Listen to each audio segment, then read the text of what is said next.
Hello everybody, this is part 2 of my series on BDS. For the first one, look in the description below and you'll have a link to it.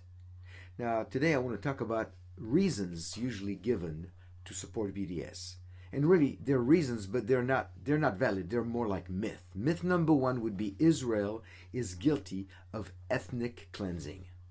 The fact is, ethnic cleansing or genocide is intentional organized mass murder to eradicate a people group, like for instance the Armenian genocide or the Holocaust. They both qualify as ethnic cleansings. But here is the truth. In 1947, there were about 1.2 million Arabs in British Mandate Palestine. Today, there are about 6 million Arabs in the whole land, including 1.8 million in Israel alone. There are more Arabs in Israel today than before 1947. So this is the opposite of ethnic cleansing. On the other hand, there are still less Jewish people in 2021 than there were prior to the Holocaust. So that's myth number 1. Myth number 2, Israel is an apartheid state. Apartheid, we hear a lot of that in the news, in the media. The fact is, apartheid was South Africa's way of keeping blacks and whites separated. And as such, it forbade blacks to eat in white restaurants or cafes, attend white schools or universities, be treated in white hospitals, live in white neighborhoods, or even serve in the white government. Israeli Arabs are full citizens who do not experience any of the restrictions that were known to South Africa. The only difference is with the citizens of Gaza and the West Bank, but they do not want to be Israeli citizens. That's the difference. Now, recently in speaking to the Egyptian media, Palestinian Authority leader Mahmoud Abbas said, and I quote, "I will never allow a single Israeli to live among us on Palestinian land." Close quote. Now that is apartheid, if you ask me. And even more recently, about the 2020 peace plan from previous President Donald Trump, Abbas declared, "We, the Palestinian Authority, inform you, Israeli government, that there will be no ties either with you or the U.S., including security ties." That was as early as February 2020.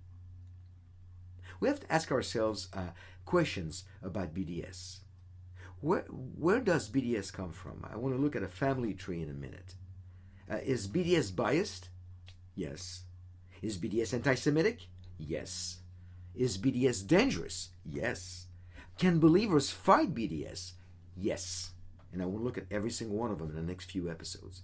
We need answers to engage with BDS proponents and supporters. So let's look first at where it comes from. BDS became formalized in 2005 through the efforts of Mahmoud Abbas and Omar Barghouti, who was born in Qatar.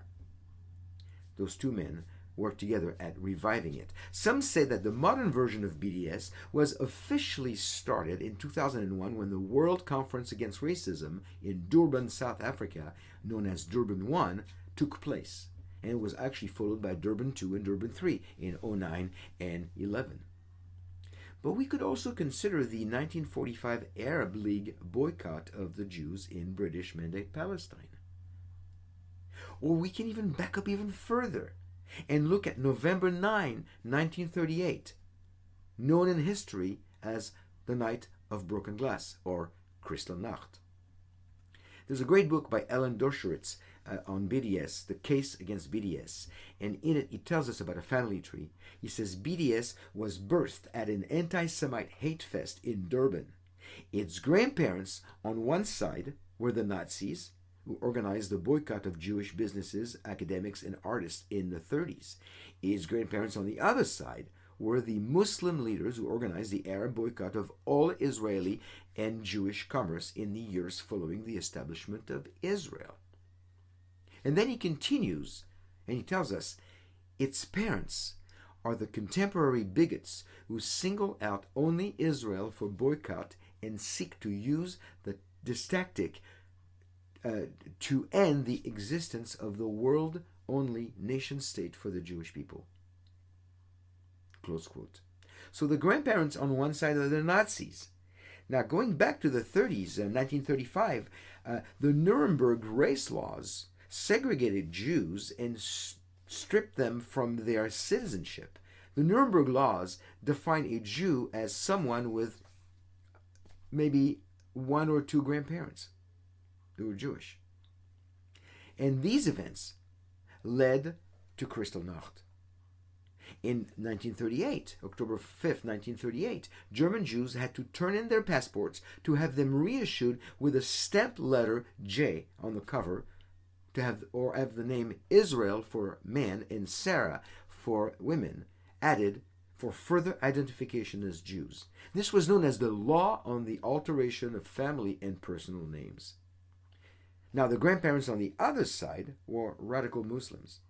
Muslim boycott of Zionist goods is what I'm talking about. In December 2nd, 1945, the newly formed Arab League, which was Saudi Arabia, Lebanon, Transjordan, Egypt, Iraq, and Syria, made a plan to boycott and quote, Zionist goods and products.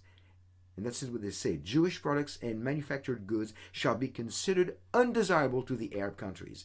All Arab institutions, organizations, merchants, commission agents, and individuals were called upon to refuse to deal in, distribute, or consume Zionist products or manufactured goods. Now, this was 1945, friends. 2 years prior to the UN vote on partition, and 3 years prior to Israel's declaration of independence. So is this retaliation for occupation or anti-Semitism? It couldn't be retaliation for occupation since Israel had not been reborn for another 3 years. Stay tuned. Next time I will tell you more about BDS and how we can fight it.